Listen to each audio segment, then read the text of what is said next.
is a big, fat, stupid... Hey, Paul! Ah! And I'll invite Sarah Palin out to dinner, then nail her. Fuck you! Why is everything so gosh dang edgy these days? What the blazes is going on here? I just want to watch something wholesome. Some pure heart. It's only after we've lost everything that we're free to do anything. I'm gonna go read the Bible.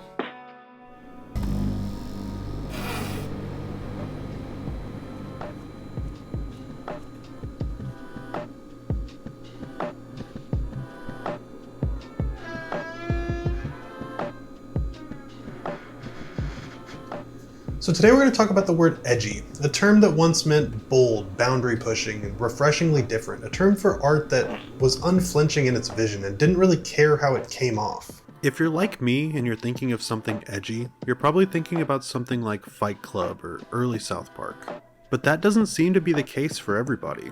The term's gone through a pretty major tonal shift through media discourse over the years. When the average person thinks edgy, they're most likely thinking of something like iDubbbz spamming the N-word or Superman carelessly demolishing entire cities. It seemed to become an insult for anything seen as try-hard or things purely made for shock value. And I don't necessarily think that's fair. Some of my favorite content I've ever consumed is edgy, and the fact that online discourse seemingly wants me to feel bad about liking edgy content is disheartening. The truth is, there's so much amazing edgy-ass content out there. We have films like Fight Club, which has been labeled as edgy for its anti-consumerist message, its brutal masculinity, and psychological intensity. But at the time of its release, it felt rebellious and important. Then there's American Psycho, which was largely polarizing on release, but to this day it's admired by so many for its daring tone and violent satire. Try getting a reservation at Dorset now, you fucking stupid bastard! And the film's only like half as messed up as its novel counterpart, which is also largely popular. And these films were both incredibly edgy, but by edgy I mean fearless. And the same could be said for television. South Park was, is, and hopefully always will be obscenely edgy. How would you like to suck my balls? Constantly pushing boundaries for what's even allowed in animation. On my favorite episode of the show, possibly my favorite episode of television period, Cartman feeds his bully his own parents as a bowl of chili. I call it Mr. and Mrs. Tenorman chili. Oh my god!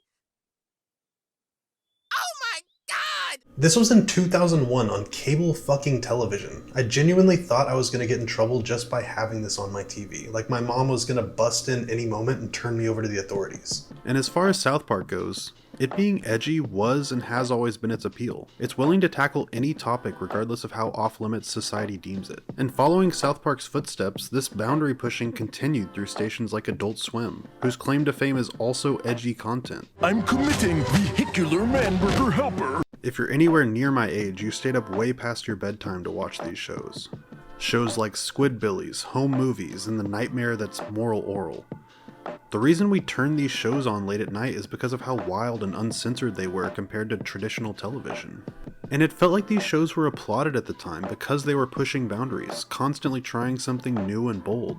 If we contrast that to today, we're going back and deleting episodes of shows that went too far by today's standards 15-20 years ago. And before you come at me for just glamorizing the past, yes, we still have shows like The Boys and Invincible, but first off, keep in mind these are both based on comics written in the early 2000s, and while I do think they're doing a good job with Invincible, The Boys has been largely sanitized from its comic counterpart. And we haven't even touched on music yet. Back then we had artists like Marilyn Manson and Eminem who were frequently labeled as problematic throughout the 90s and early 2000s due to their controversial lyrics and wacky aesthetics. Yet today we look back on both of them as cultural icons. Like, why is it we look back fondly on Marilyn Manson doing this? But Sabrina Carpenter implies a little bit of rough sex on her album cover and it's the end of the fucking world. And don't even get me started with comics. The late 90s and early 2000s were the heyday for edgy comics. They fucking rocked. We had Garth Ennis at his best with Preacher, filled to the brim with blasphemy, ultraviolence, and sex, just seeping in pure nihilism. But underneath all that edge and chaos, it's a story about faith, love, and freedom. It's incredibly shocking, yet heartfelt at the same time. And then there's Transmetropolitan, Warren Ellis's foul-mouthed cyberpunk fever dream that somehow predicted the world we're living in now. It's filled with drugs, corruption, and filth, but beneath all that grime is a furious heart that beats for truth. It predicted the rise of clickbait journalism, influencer culture, corrupt politicians masking their cruelty as charisma, and a public too distracted to care. Spider Jerusalem was a walking middle finger to apathy, a drug-addled, chain-smoking journalist who still believes in keeping people and corporations accountable. It's a perfect example of how media can be vulgar, profane, violent as fuck, yet still be deeply moral. And the reason this is because Edge isn't just about being offensive. And these are just a couple examples. There's countless other edgy comics from this era that prove this. The Invisibles, The Boys, 100 Bullets. But obviously in an ecosystem where everything is making an attempt to push boundaries, some will just be edgy or try hard for the sake of it. Mark Millar is a prime example of a writer who pushes boundaries just for the sake of being mean-spirited or cynical. And I just want to emphasize, I'm not here to just glamorize everything made in an attempt to shock its audience. There's definitely artists out there, be they directors, writers, musicians, that don't have the nuance required to tackle these subjects without poisoning the well. Zack Snyder. I will fucking kill you. And while obviously everything wasn't perfect, I do think it's worthwhile to appreciate this era between the 90s and early 2000s simply due to the sheer amount of boundary-pushing content going on at the time. It really felt like artists weren't so concerned with how it would look if they decided, hey, let's turn Jesus into an inbred idiot. Let's make a movie about people being sexually aroused by car accidents. Let's make a song about shoving a gerbil up my ass. Shove a gerbil in your ass. Why were all of these great artists, movies, and shows culturally allowed to be edgy back then, but nowadays if you push boundaries a bit too far, you're considered an edgelord loser? Am I saying I want all content to be hyper-violent and crude? No. I just want more art that's not afraid to be what it wants to be. So much of what I see these days feels so sanitized and calculated, and I just want more things that just don't give a fuck. So how did we get here? Well, let's see if we can find out together. I'm sorry, it smells like shit in here. Need a courtesy flush. So I think to understand why edgy content works so well in the past, we have to understand how peak edge was achieved. Edgy as a concept didn't just appear out of thin air. Really, it's just the media equivalent of sneaking out of the house and getting drunk at your friend Brandon's house, specifically because your parents asked you not to. It was born out of rebellion. Every era that's been considered edgy was really just reacting to whatever the norm was before it. Back in the 80s and early 90s, mainstream pop culture was colorful, idealistic, and safe. Movies ended with a freeze frame and a smile. TV sitcoms left us with a moral lesson before each credit roll. Even music outside of a few punk or grunge outliers were largely dominated by pop and hair metal optimism. So the new generation of artists started asking, what if we made something darker? What if we stopped pretending like everything's okay? I guess we could kind of say edge is really a form of honesty in the media to an extent. We can even take a look further back and see it in a ton of classic films. Taxi Driver, A Clockwork Orange, Blue Velvet. These films dared to show the rot surfacing below modern life. But it wasn't really until the 90s that edgy themes stopped showing themselves occasionally in art house rebellion and started becoming mainstream. We as an audience started wanting things that pushed boundaries, things that made our parents uncomfortable. Yes, I do think it's in bad taste. It was everywhere. MTV was pushing boundaries with shock humor and provocative music videos. Comics as a whole were turning darker. Spawn, The Crow, The Sandman, Watchmen. They were redefining superheroes as violent, broken people. I mean, look at most of the early Image comics and you'll find stuff you've never seen in the previous era. You could see it in video games. They were becoming more and more violent, crude, self-aware. And to top it all off, the internet was giving a platform to every taboo, dark joke, and cynical thought people have had bottling up for all these years. The 90s were a perfect ecosystem for Edge to thrive. The economy was strong, culture was stable, and people were getting bored of being polite. So artists said, fuck it, we're changing the rules. And that's how we get something like South Park, which has Cartman being probed by aliens in the very first episode, becoming a mainstream hit. Or Eminem, who built an entire career insulting every celebrity or politician worth mentioning at the time. And being edgy at the time wasn't just about shock. It was a sign of authenticity. If you were being edgy, you were being real. It was a sign you were real, raw, unfiltered. Are you fucking kidding me with these little rabbit turds, man? Plop quieter, I'm trying to do something. But just like every counterculture movement before it, be it punk, grunge, whatever, Edge eventually went mainstream. You could tell the rebellion phase was over when rebellion started getting sold back to us. We had stores like Hot Topic, which turned counterculture into mall fashion. MTV made eyeliner and angst into a business model. Movies like The Matrix and The Crow inspiring entire fashion trends. Eventually, every brand wanted to look rebellious and sound dangerous. We even had Garth Brooks dropping a rock album at this time under an alter ego, going incognito with a soul patch and guyliner. The Grammys started handing out awards to Eminem, and Marilyn Manson's face was plastered on 13-year-olds' lunchboxes. Edge wasn't rebellion anymore, it was a marketing gimmick. But that's the funny thing about rebellion. It never actually dies, it just gets absorbed into the mainstream consciousness. Every generation has their version of fuck you to the world as it was before they came around. And every generation inevitably becomes the thing they once wanted to destroy. Punk became fashion, grunge became mall music. And I'm sure most people wouldn't even believe you if you told them Misfits was once a band and not a clothing brand. When everyone's trying to shock you, nothing's shocking anymore. Once dark and twisted becomes the default, edge loses its edge. So instead of a rebellion, we get a formula. The mature story where everyone dies became the new laugh track. So at this point we're in a phase where edgy as a counterculture had become so prevalent it just became culture again. Everything was edgy and dark became the new normal. And not only that, this wasn't the same world it was 10 years prior. Throughout the 2000s and early 2010s, the world got a lot more bleak as well. Be it 9/11, war, financial crisis, an uptick in online culture, or a widespread institutional distrust. These all led to growing cynicism in our society, especially among young adults. Realism became synonymous with darkness. And all the while, the media continued to get grittier and more serious. Most popular shows became things like Breaking Bad, Game of Thrones, The Walking Dead. Our version of Batman was grounded in realism. He wasn't in fantastical Gotham anymore. Instead, he's in Chicago and has perpetual strep throat. I'm not wearing hockey pads. And while none of this is inherently bad, the success of these things created a formula that's been followed for years since, and that formula is, to be taken seriously, it needs to be violent and grim.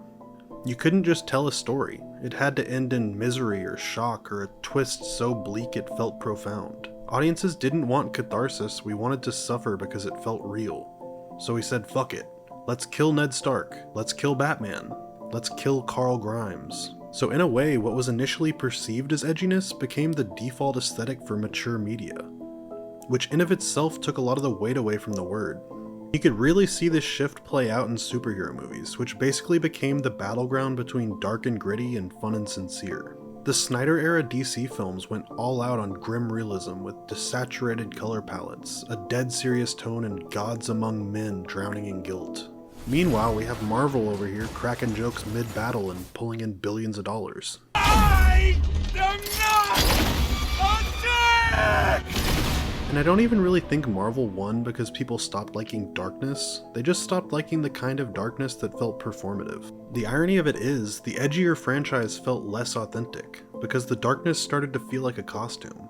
This was when I started to realize that Edge wasn't just about being violent or bleak, it was simply about being real. And as we moved further into the late 2010s and 2020s, things continued to change. People were tired of everything being so grim and dire. We saw an uptick in shows with an uplifting message. We had Steven Universe, which celebrated emotional expression. We had Ted Lasso, which constantly shoves the message, kindness is strength down your throat. Everything Everywhere All at Once won an Oscar by showing how the most absurd shit you can think of can still be human and heartfelt. But it wasn't until I saw a little film you may have heard of, called James Gunn's Superman, that I really understood the cultural shift going on. Superman, we finally meet. Superman is bright, it's hopeful, it's colorful. The entire point of the movie is that kindness is cool, and people seem to be loving that shit. After a decade of depressed-ass Batfleck and Superman snapping people's necks, I'm sorry. the audience were saying, hey, maybe the hero guy can smile occasionally. And for someone like me who really enjoys content that pushes boundaries and shocks me at times, I honestly felt more shocked by how honest and true to itself Superman was than anything in the Snyderverse. We as a culture went from wanting media to stop glamorizing everyday life and being more genuine, to everything being dark as fuck, to once again demanding comfort and optimism. It's honestly cultural whiplash to an extent. But all of these extremes come from the same place: exhaustion. Recently, audiences are tired of irony, tired of misery. They're tired of art that feels like it hates them. So we've started celebrating kindness as its own form of rebellion. In Superman, they brought up this concept. what if sincerity is the new form of punk rock? Which, weirdly enough, is kind of edgy in this day and age. I don't know how, but somewhere in the middle of all these transitions, the word edgy just became a dirty word. So many words get thrown around these days. If you're too cynical, you're toxic. If you're too sincere, you're cringe. If you push boundaries, you're problematic. Who are you talking to? I don't like that the very thing that once defined counterculture, or edge, which is taking risks, has a tendency these days to be treated like a character flaw. It feels like over the last 15 years or so, we don't reward bold as much. We instead reward safe. I hate to be the guy that always just shits on Marvel movies, but I mean, Exhibit A. Also don't want to just become the back in my day stuff was cooler guy. I've made plenty of videos like that, which is honestly kind of cringe already. But maybe that's just it. Maybe every generation has their version of edge. What was rebellious to one group is just a cliche to the next. It definitely does feel like these days we less often ask what if, and instead we ask, is this okay? And that makes me a bit sad. Because in my opinion, the point of edgy was never just to shock people. It was to be real to who you are as a creative. To make something that mattered even if it made people uncomfortable. And now people seem more scared to do that. And maybe that's partially why everything feels a little less alive, even outside of films, music, and comics. Or maybe not. Maybe sincerity is the new punk rock. Maybe edge isn't killing Jared Leto with an axe or lyrics about killing your drug addict mom anymore. Maybe it's just saying something honest with zero irony or making something that's overly messy and human in a world obsessed with polish. But even if that is the case, I don't think that means the old punk rock doesn't matter anymore.